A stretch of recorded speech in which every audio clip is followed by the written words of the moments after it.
Hi, hello everyone. Thanks for joining today.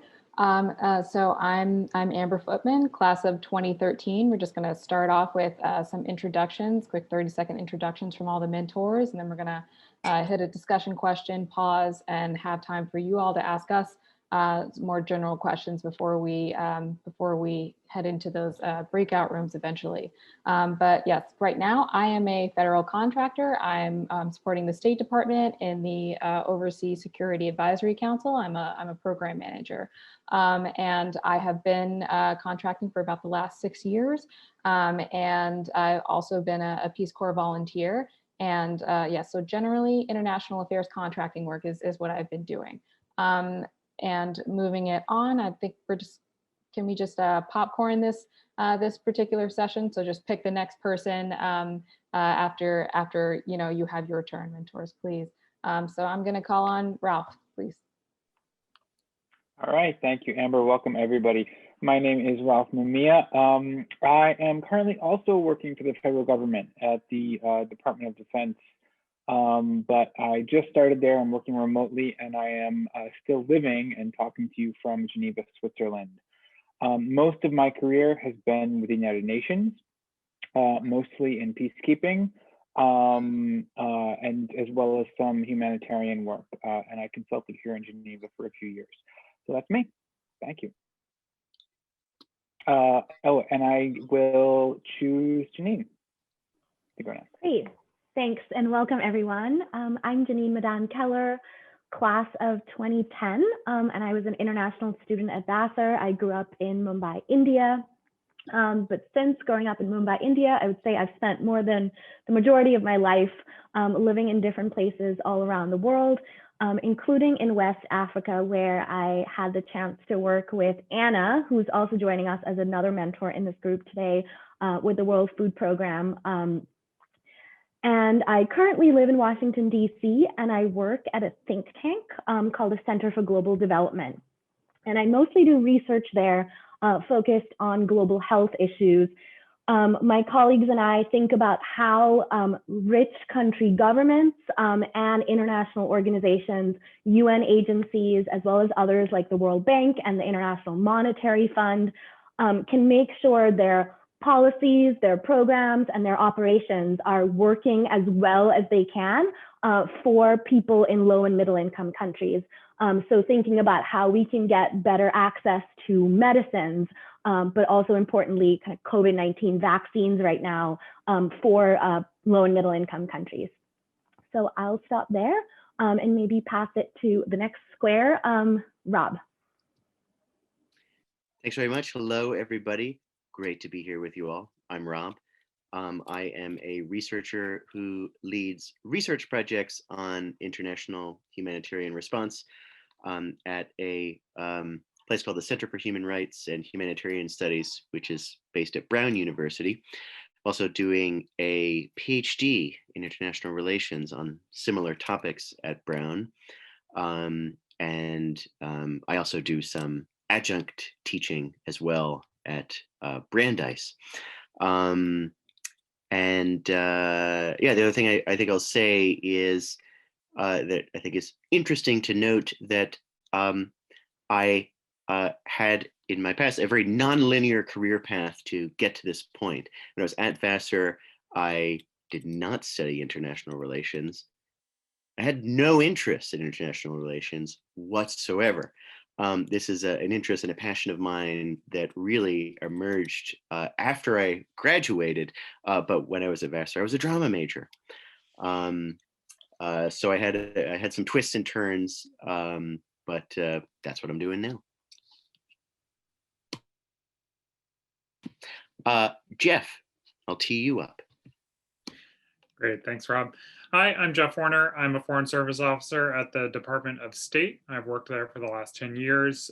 In my career, I've spent most of my time on East and Southeast Asia. I started in China before going to Burma and then back here to Washington for the last 4 years. In Burma, I was a reporting officer. I'm a political officer by Cone, which we can talk about more what that means in the discussion. Interestingly, I also spent 3 years working in the State Department's component, which is part of the intelligence community, doing intelligence analysis and some administrative work. I currently am the Senior ASEAN Affairs Officer, so I'm responsible in some ways for all of our policy towards the Association of Southeast Asian Nations, which is a small multilateral organization in Southeast Asia. And I, let's see, what else was I going to say? My next assignment is going to be in Congress, actually. So I'll be there for a year, working for either a member of the House of Representatives or a senator before coming back to the State Department. I started my career working on a river cruise in China. So certainly I also did not have a nonlinear career path, but it all sort of worked out in the end for me. Thanks. And I will pass it to Anna. Hi, my name is Anna Horner. I'm class of 2000. At Vassar, I was a French major and a women's studies, is it correlate minor. I've done most of my career in public health nutrition field, currently for the United Nations World Food Program, but also I worked a lot with UNICEF. So basically most of my career has been with the 2 UN agencies. And for 17 years, I was based out of West Africa in a number of different countries and then in a regional context. And I recently joined our headquarters in Rome, Italy this year. And I'm one of the chiefs in the nutrition division working on strategic partnerships mainly. Yeah, and I'll pass back to Amber. All right, thank you. And I believe everyone has gone. Yes, we all did. All right, so why don't we just jump right into that first discussion question. The one that we're going to go with right now is, in what ways does your liberal arts education give you an edge over some of your colleagues? What can you do maybe a little better than they can? And if you had to do it over again at Vassar, what skills would you focus on building while you were there? And I guess I'll remember to include myself and go first this time.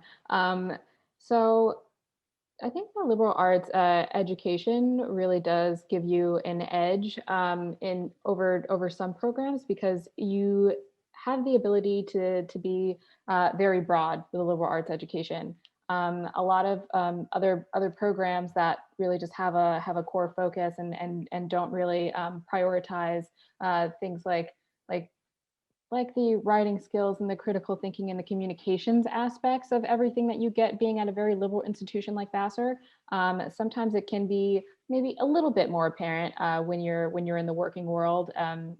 Certainly when you've taken those first steps, once you get a little further down the line in your careers, maybe that becomes less apparent as everyone starts to, level off in terms of, what skills they gain as they go through the workforce. But yes, I'd say that's what sets it apart a little bit for me. And if I had to go back to Vassar and do it all again, I don't know that I would have changed anything. I already knew where I wanted to go post Vassar. And so the international studies, Russian studies track that I took, because I didn't mention before, but those were my majors when I was at Vassar. That's what I continued to do for grad school. And there were maybe some steps I wouldn't have taken after grad school, but as far as the education component at Vassar, I wouldn't personally change anything. So we'll send it off to Anna, please. Okay, yeah, I think from my side, I really appreciated the liberal arts education I got at Vassar. I too didn't have a very linear career path. As I said, I did French and gender studies, and then I ended up doing a number of master's degrees to kind of progressively filter into a more specific career path. But I feel that the liberal arts education really gave me a lot of the broad kind of soft skills that I think that not everyone comes into this sort of career with, both in terms of communication skills, writing skills, a general, I think, intellectual curiosity, which is what I remember most fondly of my time at Vassar, and I haven't found in another context since then to the same extent. I think, yeah, it just prepared me, I think, for a job that required a lot of analytical work, a lot of writing, and I really appreciate those skills I got from Vassar. If I were to do it again, I certainly, I think, contrary to Amber, I think I didn't know what I was going to do with my Vassar degree when I was at Vassar, and I didn't necessarily choose the classes that were the most applicable to what I do now. But I don't think that that was a problem. In fact, if I were to change something, I think I would have actually taken a more broad range of classes and things that would have nothing to do with necessarily what I do today, but would continue to kind of give me that broad background and that kind of strong liberal arts background that you get at Vassar. I would have taken advantage of all the classes that I can't take now. So yeah, I don't think in terms of my career, I would have changed anything in terms of what I studied at Vassar. Do you want me to pass over to somebody else, Amber? Or are you? Okay, I'll pass over to Jeff. Thanks. So I think probably for me, a lot of it is the same. It's my position is necessarily broad, considered a generalist. I've had 5 different positions in the last 10 years. So really have to be able to do a little bit of everything. And I think the liberal arts education gave me the foundation for that, gave me the critical thinking skills, certainly the writing skills, which are so important, and just that open-mindedness to different perspectives and different cultures certainly is something that has really come in handy for me. I have 3 things I would have done differently. The first is I didn't discover internships until my senior year, and that was a huge mistake. And I highly recommend everybody, obviously COVID is a weird time, I know that, but when you have the opportunity, try and seek out internships. I think one of the things I enjoyed most during my time at Vassar, I interned in Senator Schumer's Hudson Valley Regional Office, and it was great, and I learned a ton, and I just went there once or twice a week, and that was hugely important experience for me. And I wish I'd had more experiences like that, because instead I just ended up like working at a coffee shop, which is great. Also an experience I would not give up, but for different reasons. I dropped my second modern dance course, and I wish I had never done that. You need something that's just very different from your work, especially in the Foreign Service where work can take over everything.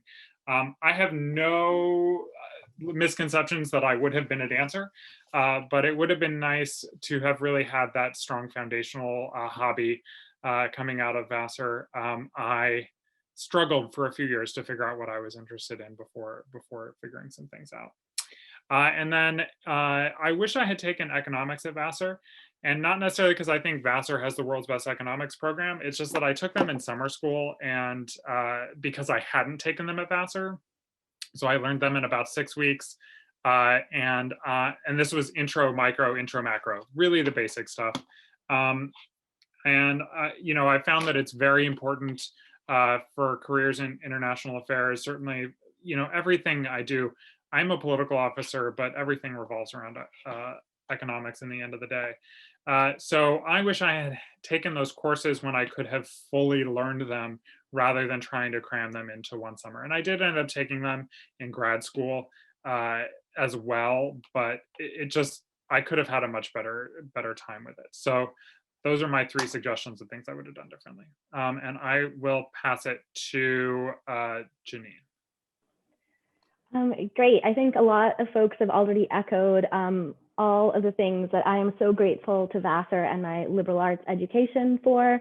The strong writing and communications field, I believe that is something that you will use no matter what job you have coming out of Vassar, and probably for the rest of your life. Also, the problem solving and critical thinking skills. I do research, and I think that I apply those skills not just to trying to think about my research critically, but also practical things that come up in the workplace, whether it's organizing a conference and there's some issue and problem you need to think about solving creatively. And then the third thing I would underscore is thinking about things from a kind of multidisciplinary perspective. And I think that being able to take coursework across different academic departments at Vassar, political science, economics, anthropology, I just found that to be hugely valuable. Um, in terms of what I had done differently, so I am, I think I loved that in addition to my political science major and economics minor, I was able to take an art history class. I took intro to psychology, super grateful for that. One place where I think I didn't branch out as much as I probably should have, much like Jeff, was economics. So I took intro, micro, and macro, and then I was like, oh, maybe that's enough. And I wish I had gone a little bit further and taken like econometrics or something. Not because I necessarily serve as like the principal investigator on a big research project or anything right now, but more because I think it would have helped me and exposed me on how to interpret other people's research more critically. So I just sort of similar to what Jeff said, maybe a little bit more quantitative coursework at Vassar. And then I'll pass to Ralph. Thanks so much, Janine. Yeah, honestly, I don't think there's anything I would have done differently. Like knowing where I was then, like, so I was a philosophy major. I took, I loved philosophy. I loved art history. I took the classes I was interested in. There really is no substitute for that. I will say one of the things I didn't do that would really have helped me out in what I do now is having really learned the language well at Vassar. I took enough French to, meet my major requirements and graduate, but that was it. And I was barely competent, at the language. So doing that, when you have the time and luxury, I think is really important, especially in this field. I really can't emphasize that enough. I hate learning languages. Many people I know join the UN because they love languages. I love languages in theory. I was, a lot of Anglo-American philosophy has roots in linguistics, but I hate rote memorization. I don't enjoy learning languages, period. And it's hard for me, at least. But it's something that you have time to do, when you're in school and learning is your job. It only becomes harder after this. So I would just, that is one thing definitely that would help me out more now. But I think it is also important to, not to worry too much about all of these decisions, and not to worry too much about the pragmatic, to immerse yourself in what you love. I know that sounds kind of cheesy and cliche, but figuring out what that is, really is, the number one, I think like the number one goal in college, in undergrad. The sooner you figure that out, the more of a head start you're going to have in any career. And I will come back to the writing piece, because, having worked, in the UN where you have people, writing is highly prized. Being able to write well in English is invaluable. It's something that, everyone in that building on 42nd Street tries to do. I'm a native speaker. I obviously come to it with some advantages, but the critical thinking and writing skills from a liberal arts degree really will serve you well in this field, because a lot of it, it comes down to writing. Yeah. And I will pass it to, or am I at the last one? No, Rob, there you are. Yeah, Rob, please. Thank you.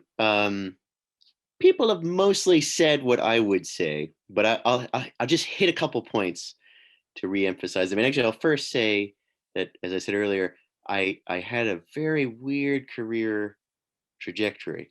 So as I look back now at what I did at Vassar, there's so much that I would have wished that I had done differently based on where I ultimately wound up. I wish that I took econ. I wish that I took statistics. I wish I took poli-sci. But I didn't find my interest and my passion for all of these things until after college.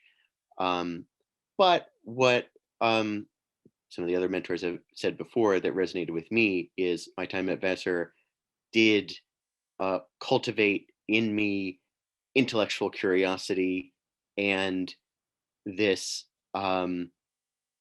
ability and interest in critical thinking and problem solving that is a skill that is applicable no matter what your career is. So, you know, as an undergrad, I studied drama and was like, theater is my passion in life.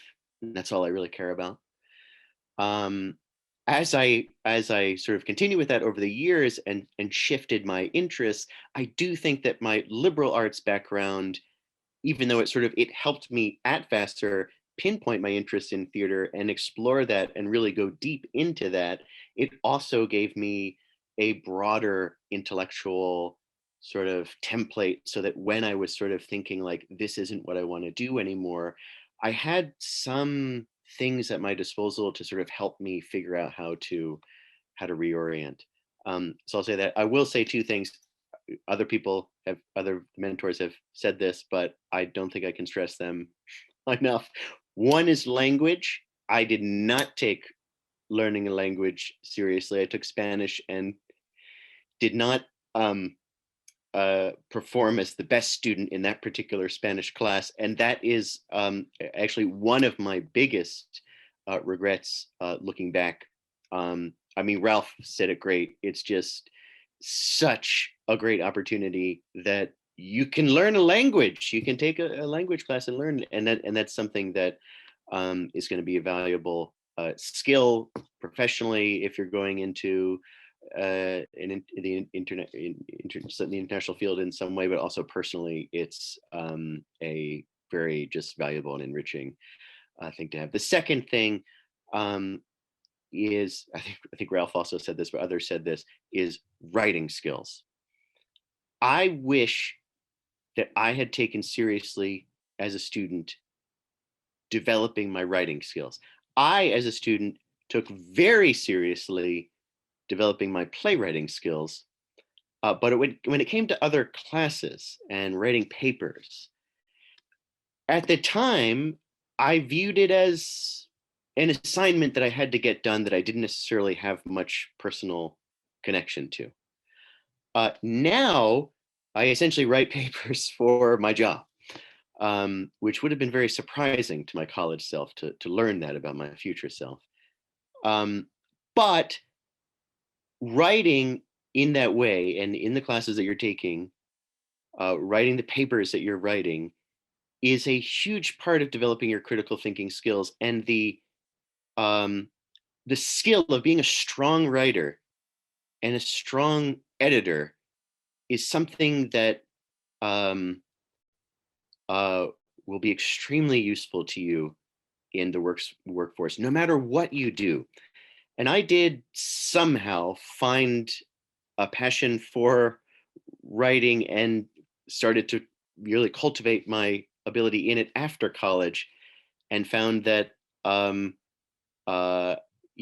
work environments, I became the person where people would say, like, I'm writing this thing, I really want to run it by Rob because I want to get his eyes on it, just because I want to get his feedback because he has a strong, critical, keen editorial eye and whatever. And if you can be that type of person in any work environment, you will be a valuable person to whatever organization you're working for. Foreign language skills and writing skills, I would highlight those two as two things that I wished I had taken extremely seriously as a student. I'll hand it over to Ralph. Looks like he. And I just had one more thing that I forgot, and this actually, I think this is a regret, that junior year abroad. And I think what I gathered from the last group is that you guys still have time to make choices on this. Like there's no deadline that's passed or anything. But if you have the opportunity, really do consider it. I felt like I had to do a junior year abroad, and I only did half the year because I felt like being away from campus for a whole year was too much. I don't know what I was thinking. But if you have the opportunity, take it, really seriously consider it. it's a fantastic thing to do. It really can set you apart in the job market when you graduate. It can set you apart for graduate programs. I felt like I had to do a JYA that was in line with my major, which was philosophy, which meant I went to London, which is basically New York City with an accent. So, that was a great experience, but a big part of me wishes I had gone somewhere that was much more different from what I knew.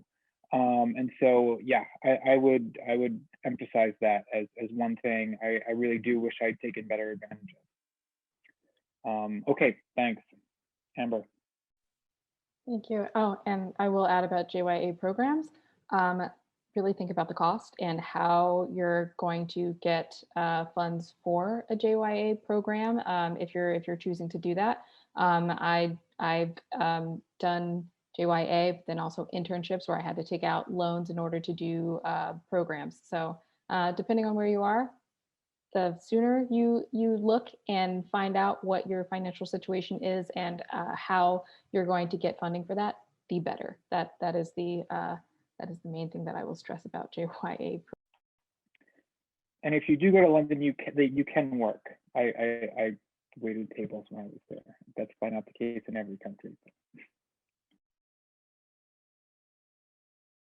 All right, so actually let's take a pause there and find out if any of you have any general questions for us. Please do either plug it into the chat or feel free to just shout it out, whatever your question is.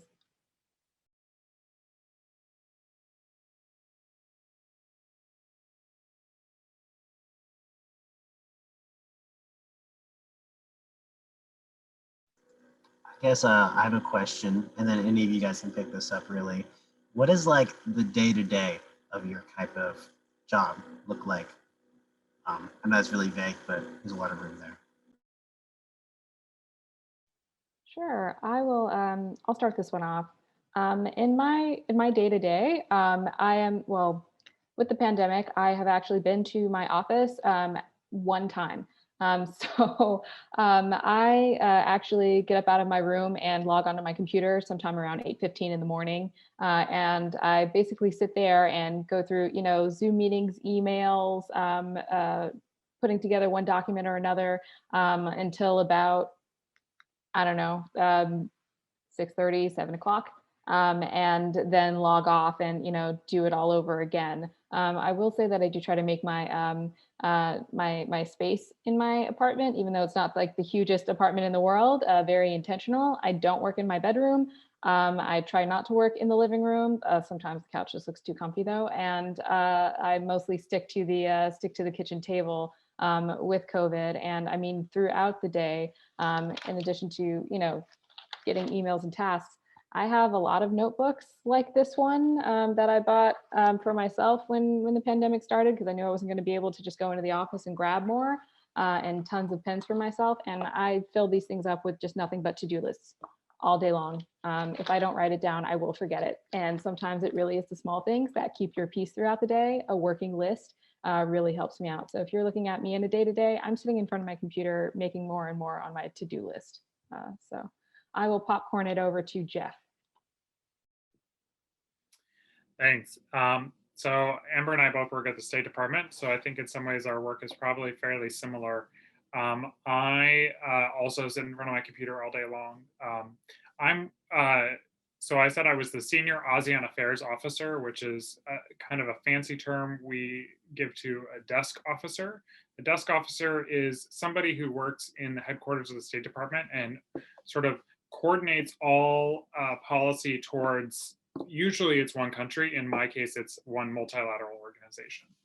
And so I, on a day-to-day, am fielding emails and calls from the interagency, from other bureaus in the State Department who have something they want to do to engage with ASEAN or have something they want out of ASEAN. We, of course, are responsive to our Assistant Secretary in the Bureau of East Asian and Pacific Affairs and the Secretary of State. We are also responsive to the National Security Council, and so we often will get tasks from them. On a day-to-day, I could be writing something, I could be coordinating with our mission in Jakarta, which is our mission to ASEAN in Jakarta, asking them for information that we need as policymakers to decide what we're going to do on a specific topic. On Thursday, the Senate sent over a bunch of questions for the Secretary of State as part of his confirmation process. And one of those was related to ASEAN, and I had to answer it. And then I had to spend the day making sure that everybody in the department agreed with what I had written, which is what we call the clearance process. So again, it comes down to that coordination. There are definitely times to be creative and to be innovative. So one of the things we do with ASEAN is that we have these summits, we have these meetings where the president or the Secretary of State will go. In those meetings, we'll make announcements about projects and programs that we're going to do with ASEAN that demonstrate our commitment to engagement with that part of the world. Last year, I helped create a program called the Waisili Academy, which was a training program for young Southeast Asian leaders. It was really great to have that opportunity to be creative. I also have some responsibilities on the back end of actual financial management of the grants that go through with some of these foreign assistance programs. I think I may have said that this was my 5th position in the State Department, so I have had 5 different jobs. So this is what I do now. Previously, I've been basically an administrator overseeing the work of a bureau and making sure it stays on task. Before that, I was an intelligence analyst. For 2 years, I was a political officer doing political reporting in Burma. And for 2 years, I was a visa officer in Shanghai, China, where I interviewed Chinese people and third country nationals who wanted to come to the United States. So really, that's a long way to say there is no one day. There's lots of very different days. And I will have many, many different days as I go forward in my career. Rob, you want to go next? Sure. So as a researcher, I work relatively independently on various multiple long-term projects within which I'm setting my own internal deadlines. So I suspect sort of that my life in a way resembles what your lives are like in the last 2 weeks of the semester. When you're writing your final papers, you're furiously preparing for, finals if you have a final. My life is like that all the time. I'm working on, various long-term papers, preparing to teach, preparing to give presentations, and so on and so forth. So that in general is my life. I'll take you through a day in the life in case that's interesting to anybody. Probably wake up around 6:30 because my daughter will come in. She's in kindergarten, or because my dog will wake me up. And I will take the dog out for a walk. My wife and I will do breakfast with my daughter. Because there's a pandemic, she's doing Zoom kindergarten at home. She's been home the whole time. So I have to get her ready, all set up to do Zoom kindergarten, which she starts at 8:15. She has 2 morning breaks, one at 9:30, one at 11. So probably the night before, my wife and I will have negotiated who will be on my daughter for which breaks. But for probably at least one of those breaks, I'll have to be on her for the break, give her a snack, and play with her. But during that time, I'll be on my computer, doing some research, analyzing interview transcripts that I've done, stuff like that. But most of the work I do at home is on the computer. Or I will have some Zoom calls here and there with research assistants that I'm supervising, or with other researchers that I'm collaborating with. My daughter's Zoom kindergarten ends at 12:15. We do lunch, and then somehow we make it through the afternoon with me trying to get as much work done, and with my daughter still at home with us all the time. I will usually also do some work after my daughter goes to bed, and since I'm sort of setting my own hours, it's kind of up to me how late I will stay up working. And can be a challenge. We had a little bit of a talk about work-life balance in the first session, but especially if I'm working on a long-term deadline. You know, if it's Tuesday and I'm working on something that's not due until like 2 months from now, I could be like, well, I could sort of blow it off for today. Or I could push through, because if I blow it off today, then I'm just sort of pushing off the work until that I know I'll have to do it to a future day. So that sort of is the struggle of work-life balance in a type of job where you're kind of setting your own schedule. So yeah, I guess that's kind of sort of what my life is like during the pandemic, pre-pandemic, and knock on wood, after pandemic. It will be sort of similar, only my daughter will actually be in a school that's not my house, which will make it a bit easier. I will kick it to someone else. Sorry, I lost complete track of who has gone. Janine, did you go yet? I think I'm. Go ahead, Ralph. Okay, Ralph, go for it. Oh, sorry. Did you? Okay, no. I forgot you hadn't gone yet, Janine. No, go. Okay, I'll go. So maybe just to give you a little bit of a, so I think as others have covered, my day is not so different. So maybe I'll tell you a little bit more about the kind of work a think tank or a research organization in DC does.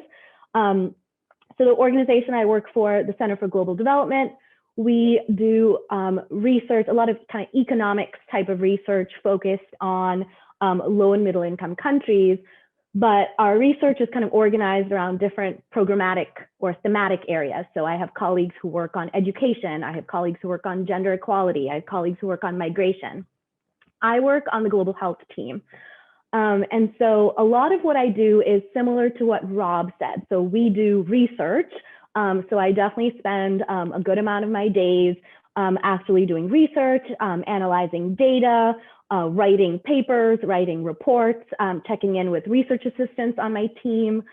All of this is very much done kind of collaboratively with other colleagues. And then I'm also the assistant director for our global health program. So as part of that role, I do other sort of more program management type things. So our organization receives grants from foundations. So we have to do a lot of sort of writing of grant proposals and grant reports and budget tracking. And then I also would say that more generally, I work with the director and other more senior leaders at my organization to kind of think about our organization's priorities, set strategy, think creatively about what is the next sort of issue that we should be thinking ahead at, thinking about working on. A lot of my colleagues are thinking about the future of work, which I know the keynote speaker earlier in the week talked about. How is that going to impact labor markets and economies in low and middle income countries? So just to give you all a little bit of a flavor of what it's like to work at a think tank. So I'll hand over to Ralph. Thanks so much, Janine. I'll tell. I don't do this job anymore, but I did it for a while, and it's a little more structured than what I do now. So this is when I was working at UN headquarters in New York, and like I think many of the colleagues on screen, there were a lot of meetings. A lot of days you felt like you were just going from one meeting to another. Back then it was in person. But the content of them was, a little bit.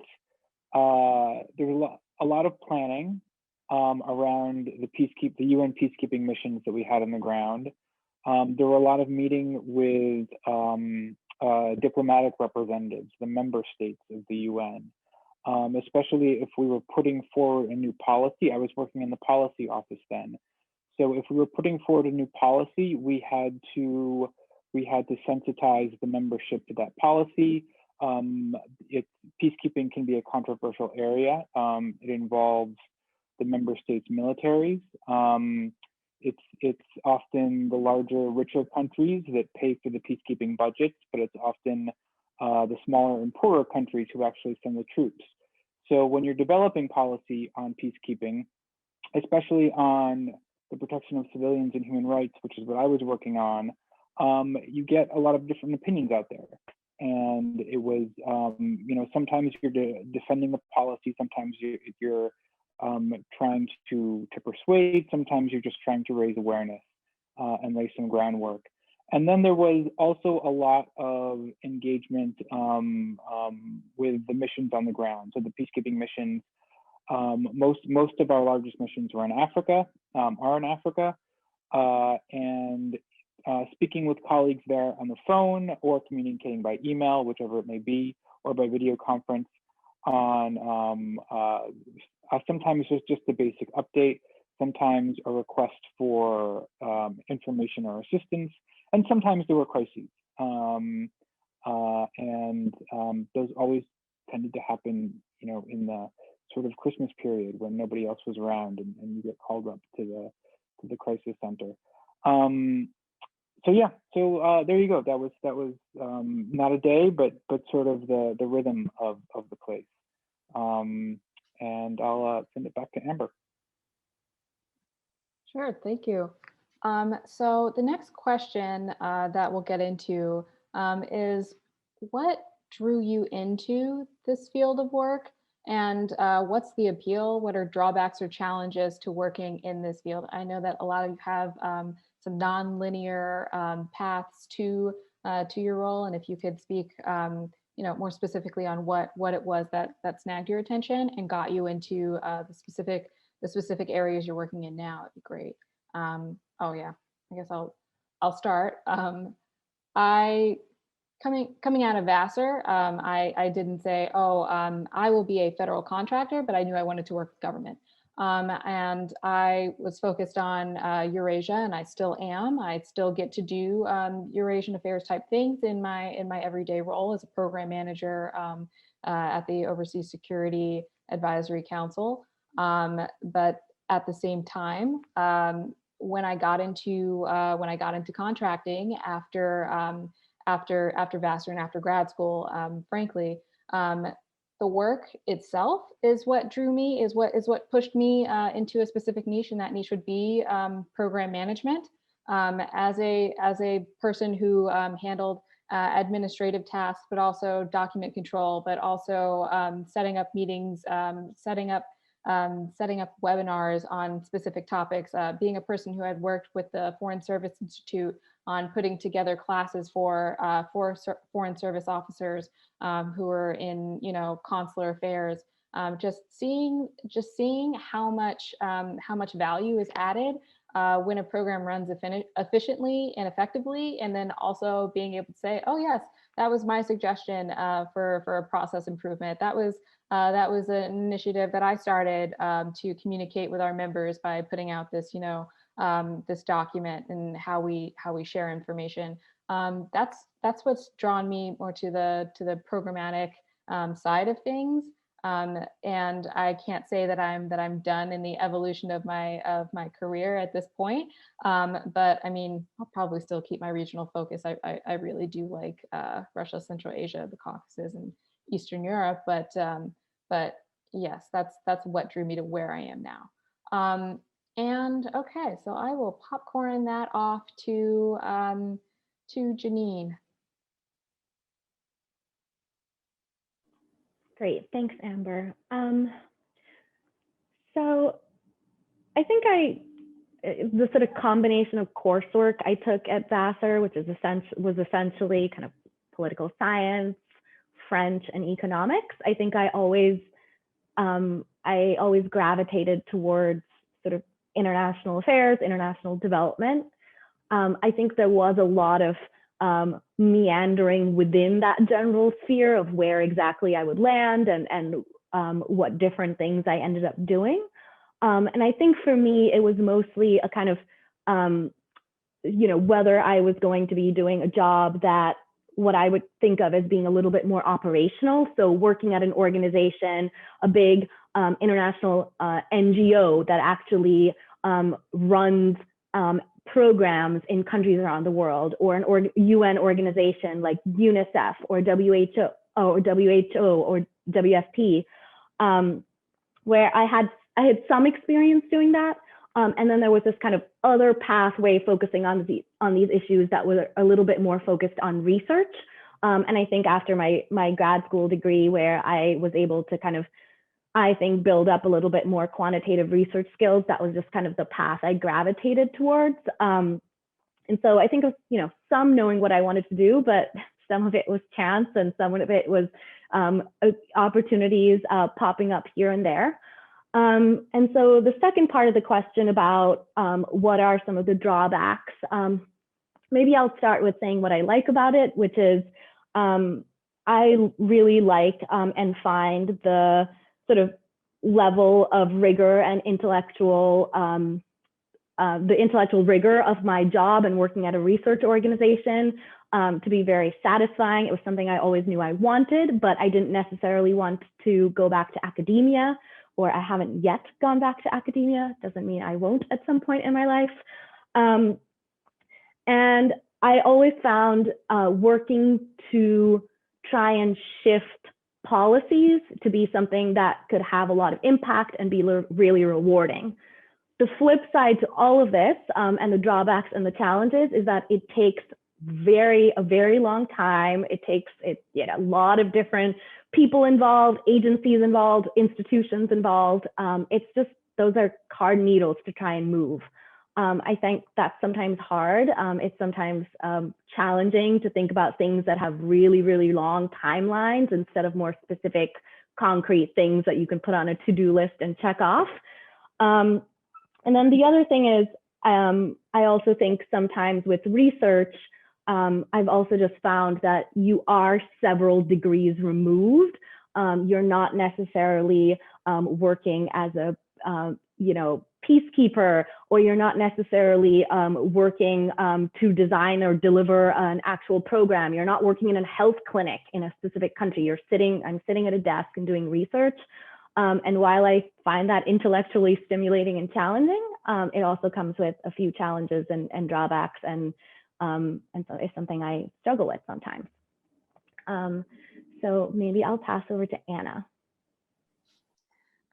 Yeah, okay, so from my side, I guess what drew me to this work, it really linked in with a lot of things that I really enjoyed when I was at Vassar, and even from when I was younger. I had a really strong interest in languages, in culture, in travel. I knew I wanted to do something international, but I had no idea what that would be or what form that would take. And I certainly didn't think that public health nutrition was, I didn't even know it was a field that existed when I was at Vassar. It happened pretty organically. When I was at Vassar, I studied a lot of languages. I spent a lot of time abroad. I think I spent the maximum time you can off campus. I spent 2 years of the 4 years in various junior abroad, sophomore year abroad, like senior year a little bit abroad. And so I knew I wanted to be doing something international. I knew I liked languages. I left Vassar with a French and women's studies degree. I went straight into an international studies master's because I knew I wanted to go prepare myself a little more for a global career. And basically long story short, I went through several degrees and many internships, and slowly but surely I kind of honed in a little bit on the specific area of expertise that interests me and on the type of career that I wanted. I think one of the things that I really, really like a lot about my job, and something that really drew me to it, is just that feeling, and this can sound a little cheesy, I guess, but that feeling that you're contributing positively to some sort of change in the world. Obviously, you're just a little link in a much larger ecosystem, but I still feel like what I do, I feel like it contributes to something. And I wake up in the morning feeling motivated to do my job because I feel like it's drawing me towards some sort of change that I'd like to see happen in the world. In terms of the drawbacks, it's a job that can be very invasive. It depends what you're doing, but I think across the board, most of my colleagues will tell you that their job is very much the focus of their life, and that it kind of takes over. And as such, the work-life balance aspect is probably the hardest part, and the part that I didn't realize would be an issue when I was younger. Definitely. Days are very, very long, months are long, years are long. You are expected to work kind of most of the time and be available kind of all the time, via email, via WhatsApp now with electronic means, it's even more the case.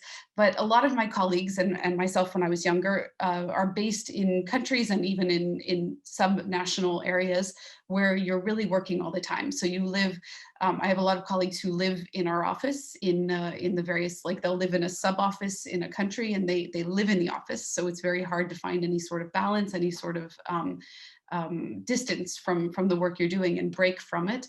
For example, I went to Haiti when the earthquake hit, and I spent 2 months of my life sleeping in a prefabricated office space that I worked in all day, and I rolled out a cot and slept in at night. I have tons of colleagues who have lived in those sorts of circumstances for years and years. So it's an extremely passionate, like I would say it's a job that brings out a lot of passion, and really people love it. And the majority of my colleagues who retire actually continue to work well beyond retirement age. They come back and they just can't break away from it because I think they're so drawn to this work. But it is difficult in terms of work-life balance. And so I'd say that's definitely one of the drawbacks. And I know Rob talked about that as well. It's a little different for us because it's also the distance often from family, which makes it hard. People be based in countries where they can't be with their family, where they come home every 6 to 8 weeks and visit for a week before going back to work. And so, yeah, there are some very positive sides and some very negative sides. But in general, I think on the balance, I very much enjoy it. And my job, like so many other people's jobs here, it really depends what specific role you have within the sector or within the institution that you're working. So at the moment, I'm, for example, based in Rome. I'm with my family. I work a lot, but I'm able to be home at night, and I don't travel as much, but it really depends what you're doing. So I think the one thing for you to keep in mind as you go forward is that one sector or one organization doesn't necessarily mean one average day or one type of work experience.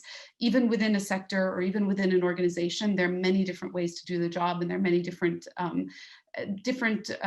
types of jobs that you can take that will have each one their own pluses and minuses. And I guess I'll pass over to, I don't know who went, to Jeff. Great, thanks. So for me, I joined the Foreign Service when I was 26. It's generally fairly a young age to join. I think the average typically hovers in the 30s, 36 even. I just joined at a time of a hiring surge, and so they were able to hire a lot of younger people. When I joined, I think the things that drew me to the position were the idea of living and working overseas, of learning languages. I think most people may know. If you don't know, we often are, before we'll go to an overseas posting, we'll receive a year, sometimes 2 years of language training. I received a year of Burmese language training before I went and served in Burma. And I'm currently taking Chinese class just to keep up with my skills. I, like others, feel a call to service for serving my country. It sounds a little patriotic or whatnot, but certainly it's true for me. My parents both worked for local government, and so I always had that mentality that government was probably where I was going to end up.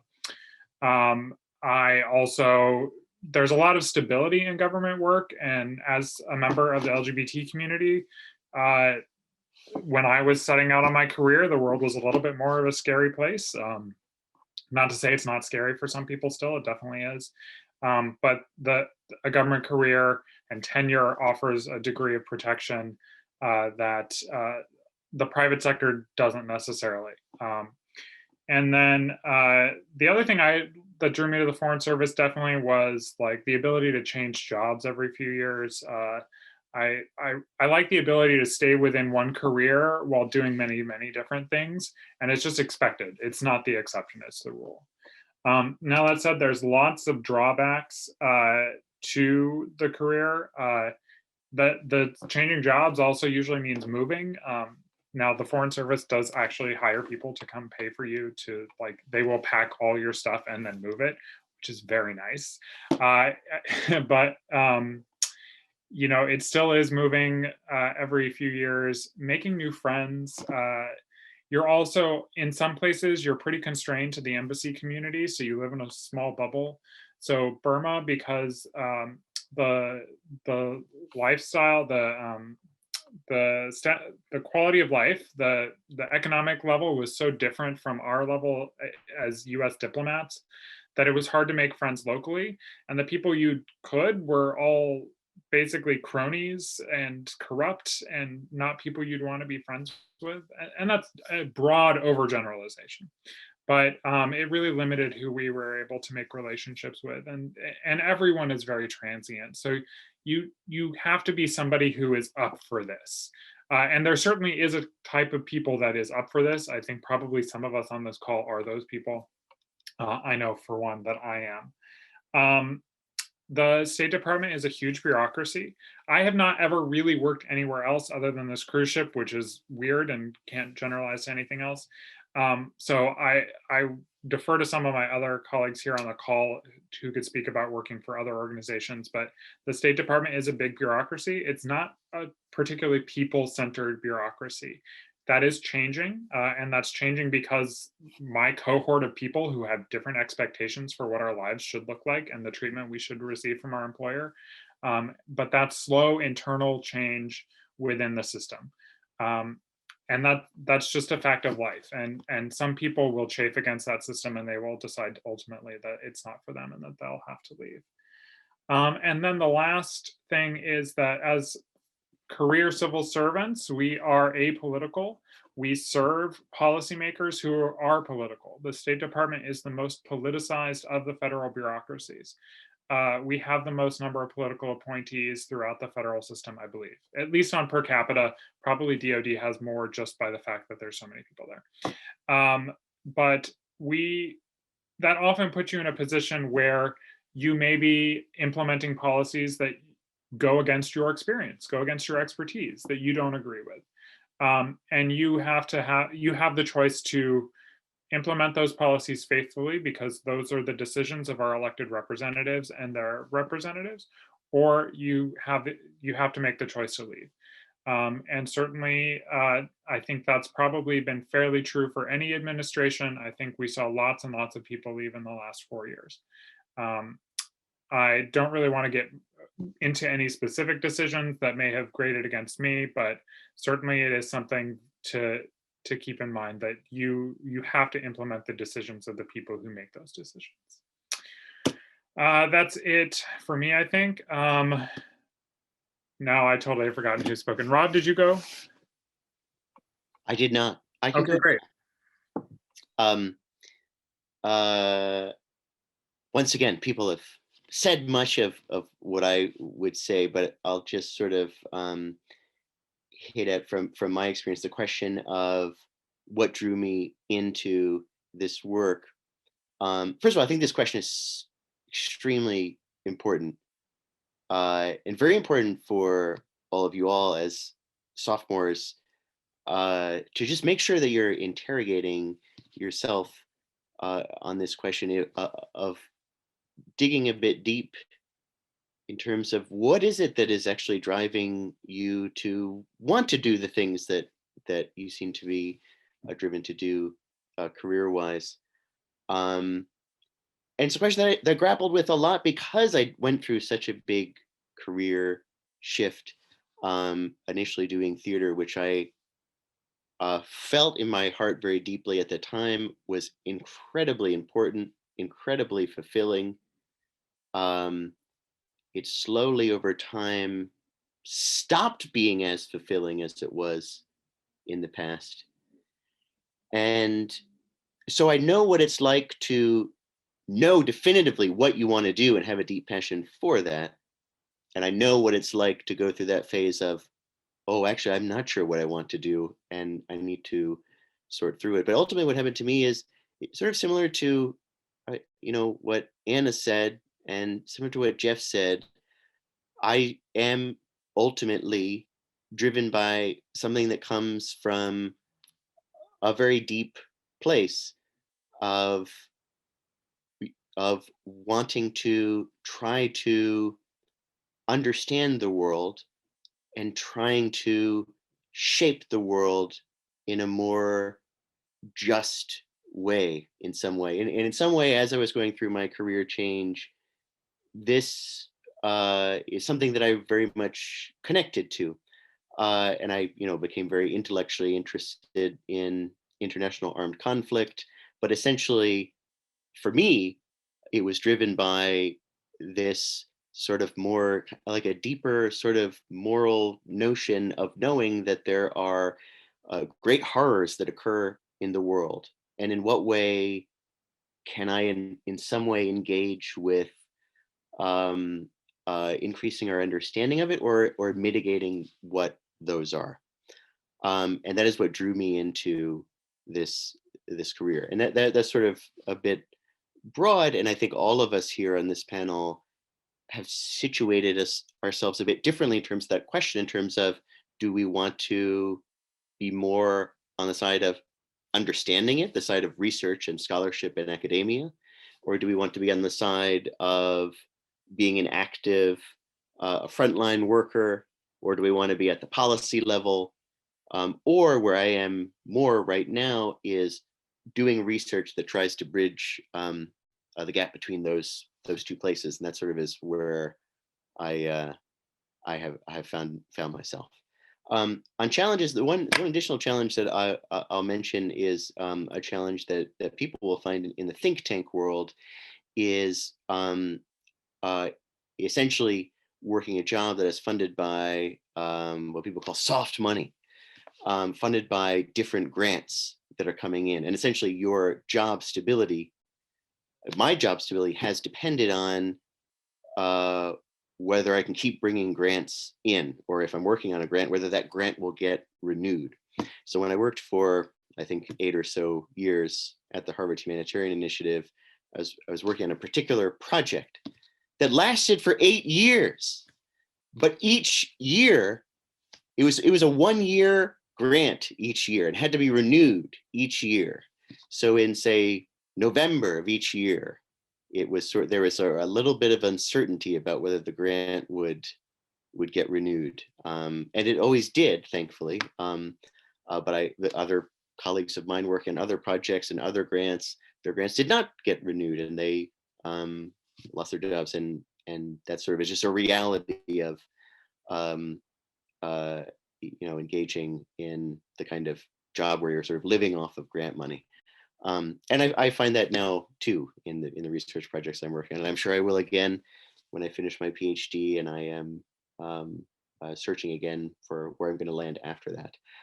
But just wanted to flag that as an aspect of this kind of work, is depending on where you land up, where you end up, the job security issue. It's always going to be an issue, but it's a particular issue of living off of grant funded projects in the think tank world. Oh, so I'll kick it over to, I've completely lost track. Ralph? Maybe we've all gone. Ralph, okay. Thanks, Rob. Yeah, I mean, I think, the final person in this panel just ends up doing a bit of echoing, but that's okay. I mean, I think, to put it succinctly, I came for the human rights violations and I stayed for the political intrigue. I think, like Rob, I graduated in 2000. I worked in New York City at a random job for a year, and then a whole bunch, 2001, 2003, in Afghanistan, Iraq, Darfur, this whole series of high-profile international events with human rights at their center just came across the front pages and really drew me in. I joined the UN shortly after that, after graduating law school.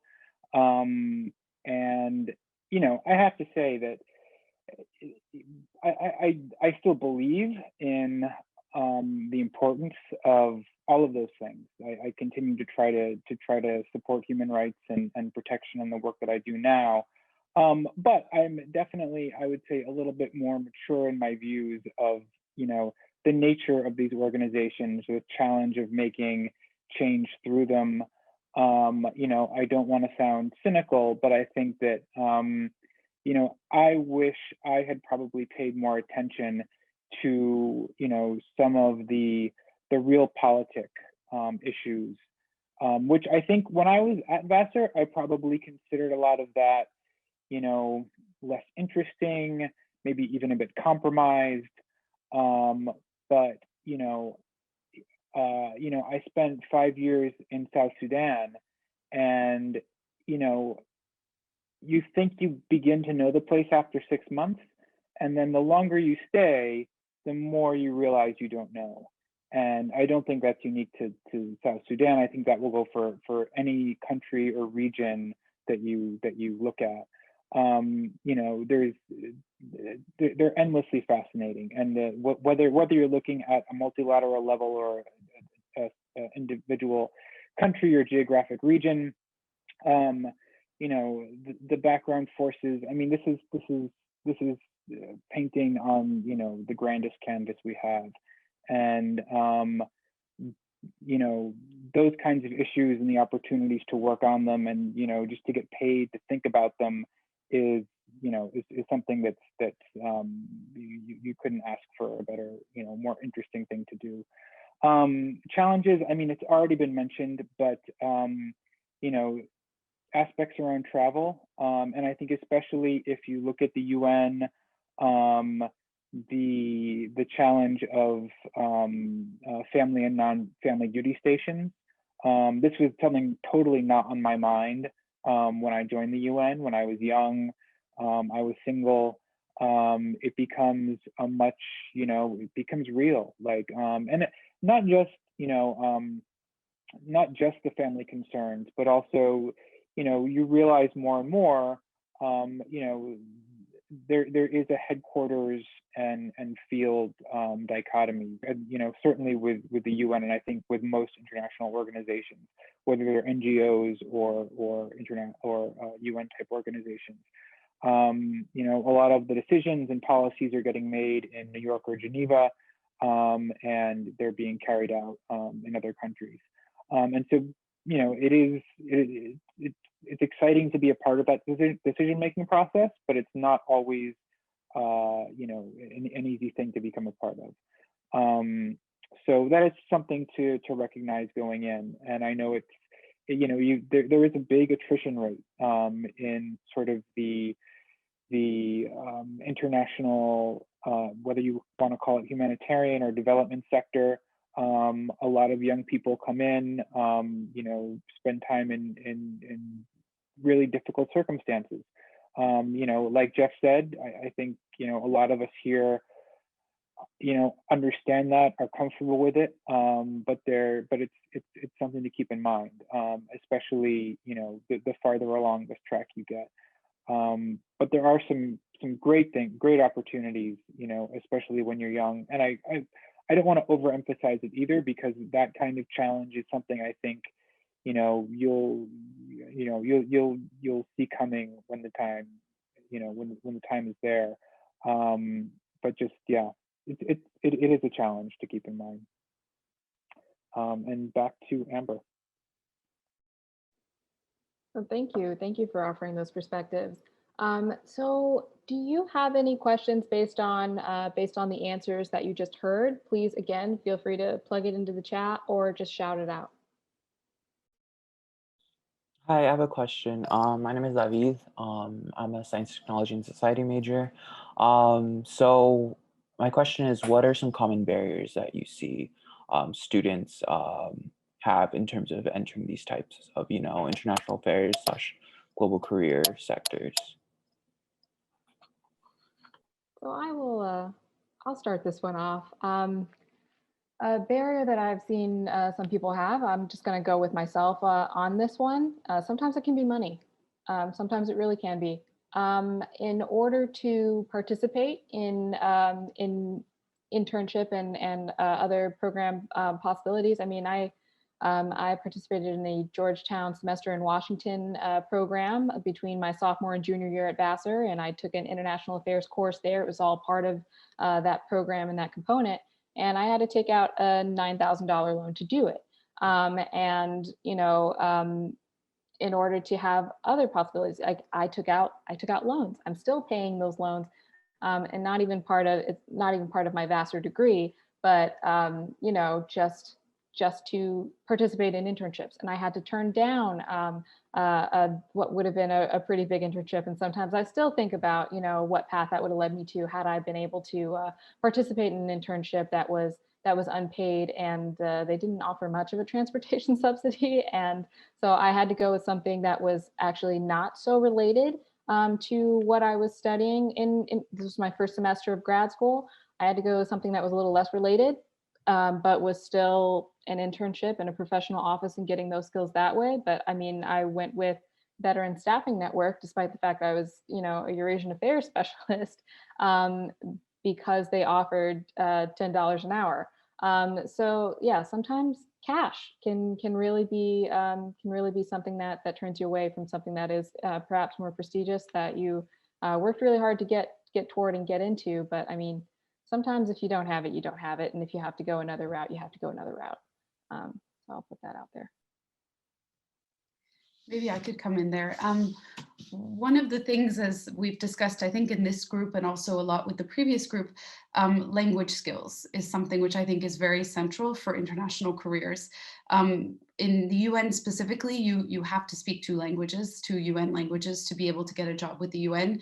And in most of the countries we work, if you want to actually contribute in a real way, you really have to be able to speak the language. I mean, I started my career, for example, in Niger. I spent 4 years there. And if I didn't speak French, I wouldn't have been able to communicate with anybody.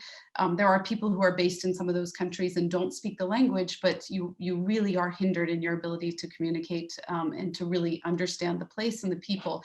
And even in that context, I was speaking a colonial language. I was speaking the language that the government functions in and that schools function in, but I didn't speak the local languages. I learned very, very little bits of it, but not enough to really be comfortable. And so I do think language skills are something which are really, really critical. Another thing which was a real barrier, which I always found interesting, is you can't get field experience if you don't have field experience. So I think Janine knows this and maybe Amber as well. Often what happens is, for your entry-level positions in international careers, they say, we want you to at least have 2 years of field experience or to have worked in numerous contexts or whatever.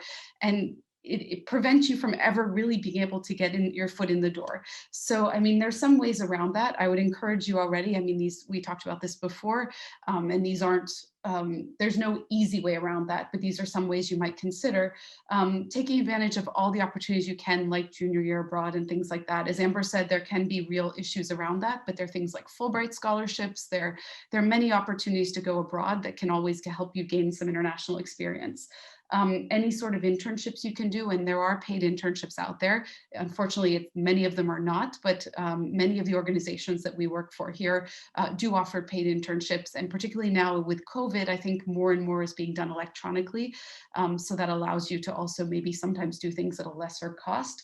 And then also things like the Peace Corps, which is obviously I think Amber said she had been in the Peace Corps, and a lot of my colleagues, I would say probably 90% of my American colleagues, have been through the Peace Corps as their initial overseas experience. And I think that that's a very formative experience and allows you to get your foot in the door. But I think whatever you can do to gain the languages and to gain some experience in foreign countries will already help you to kind of open that door. And finally, just the last thing that really does hinder people is the connections. And that's where, whatever connections you have, whatever networking capabilities you have, I would highly encourage you to take advantage of them, be it people through Vassar, be it through people from your home community, from wherever. A lot of it comes very informally. And a lot of it also comes from kind of fortuitous accidents. You happen to meet somebody in a specific situation, you manage to get on one contract, you do that for several months, that parlays into something else. A lot of the work starts that way. And unfortunately, it's in the beginning that it's the most like that. And that's when you're also the least sure of what you can offer in the situation. So I would definitely encourage you to take advantage of all those opportunities. And Vassar is a great place to do that. I just wanted to come in to maybe build off what Anna shared, because I think it's something that speaks directly to my experiences. So that catch-22 that Anna talked about, where a lot of times an organization that is based internationally is looking for somebody who has some experience already. So I definitely experienced that. But the real chicken and egg situation I found myself in was that when I would go join like informational sessions for international relations master's degrees, a lot of them would also say, well, one of the things that can really get you ahead and really help you get in is if you have 1 or 2 years of experience working internationally. And then, you know, the UN, the World Bank, a lot of these organizations, they're just massive. They're like fortresses. It's really hard to kind of break through them. And so that was just sort of personally, as Anna was saying, one of the challenges I really witnessed. I was also, on top of that, an international student. So I think Anna's recommendations are spot on, really helpful to think about things like the Peace Corps. There are a couple of other fellowship programs as well. One that I personally did called Princeton in Africa. They also have other regionally focused ones like Princeton in Asia, Princeton in Latin America. Definitely encourage you all to think about those kinds of opportunities. And then I see that President Bradley put a question in the chat that maybe I will take a stab at about what Vassar could do to help think about sort of internships that could prepare students to do to sort of have positions at different kinds of organizations we work at. So one thing that my organizations, I work at a think tank in DC, and you know, a lot of researchers and senior fellows at think tanks are always looking for research assistants. And I think that's something I took advantage of as a Vassar student, working as a research assistant with a lot of professors. And so I just think that's something that if you all or classmates and fellow Vassarites are interested in, I just think that is something that could be something you could do during the summer. But I think also now with our virtual world, we're all accepting interns who are virtually and based anywhere. So that's just one suggestion that comes to mind based on my experience. So I'll pass on to maybe, I don't know, Rob, maybe you want to go next? And I will put it here, sorry, we are about 5 minutes from the breakout room session. So yeah, don't want anyone to get cut off. Sure, I'll just say a couple quick things. First of all, to President Bradley's question, I think this is such an excellent idea, and I hope that you pursue this. I'm sure that we will all be willing to talk more about it with you and offer suggestions. So please follow up with us. They do something like this at Brown, at the Center for Human Rights and Humanitarian Studies. So happy to talk more later. I just want to say one thing in case this is helpful to anyone out there about sort of building off of what Anna said about the importance of your network. I couldn't agree more. When I look at my career path, it's all been network driven. And in the beginning, I had literally no network at all. And it's something that I've cultivated over the years.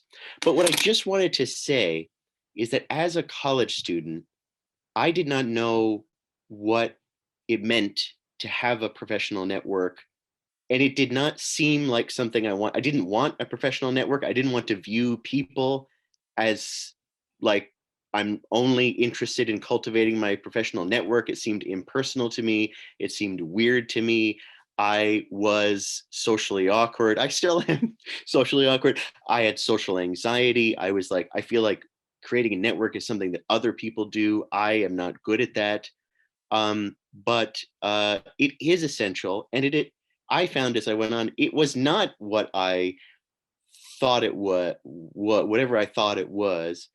It is just talking to people and meeting people that want to help you and that maybe you want to help them, and sort of developing a collegial network of people that are sort of in your corner and on your side and you can draw from time to time. But just wanted to say that in case there's anyone out there who is thinking about this networking in that way, that there's a different way to look at it. And that was sort of where I was at as a Vassar student, is thinking like, this doesn't feel like it aligns with me, but it is essential and important to find a way to like step into it and to network in a way that feels authentic to yourself.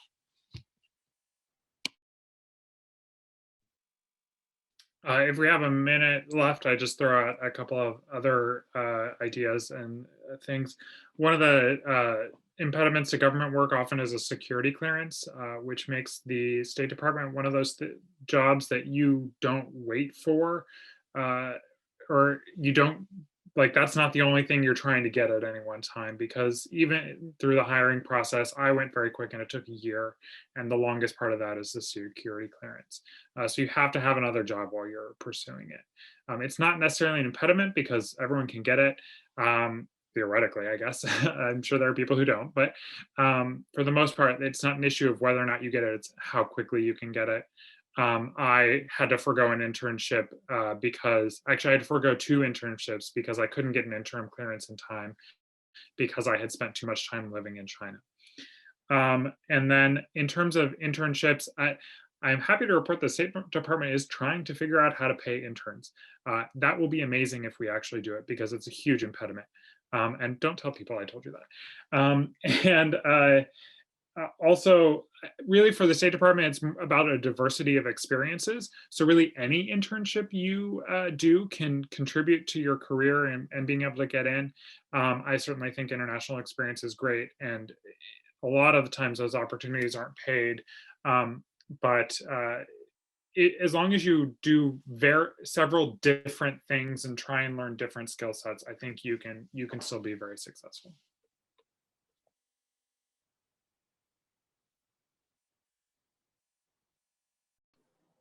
Okay. Wow. Well, I think that was a perfect Amber. What do you think? I think that was a wonderful summation to all of this. Wow. Amazing, amazing discussion. Thank you so much to all of our panelists.